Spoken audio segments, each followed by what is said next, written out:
So we've been looking at different ways of engaging difficult enemy fleets, whether they're fleets of Scarans in particular, or very difficult fleets of enemies. And we've been looking at using single ships. But what can you do when you have multiple player ships at your disposal? Well, there is a thing called Scream and Beam, which I've mentioned before, and that was figured out by a player called Corwin. If one ship is in front of them, they will focus on him or her, and allowing another ship to come from behind and to attack them from the rear without being targeted by the enemy.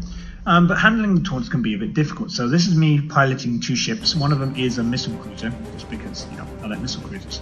Rather than taunting them, you can do the same effect by actually firing homings at them from a safe distance. So this is a bit sloppy because I'm controlling two ships right now.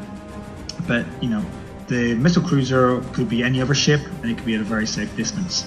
That, as you can see, the enemies are focusing on the missile cruiser, allowing my battleship to attack from the rear. And see, they're not turning around to engage. As long as I, once every minute or so, less than a minute, I fire a homing back at the enemy formation, they're going to keep focusing on that missile cruiser. Or so it seems to be. This is one technique, and it seems to work. The bad thing about using a missile cruiser for this, as you can see, is there's no beam marks to defeat the drones. But if I had another ship, I could use, swing it around, fire at them, and I could be much farther away from this. If you're trying to match a normal speed, about 70-75 is a way of pacing with an enemy. Scarans need to go a bit faster.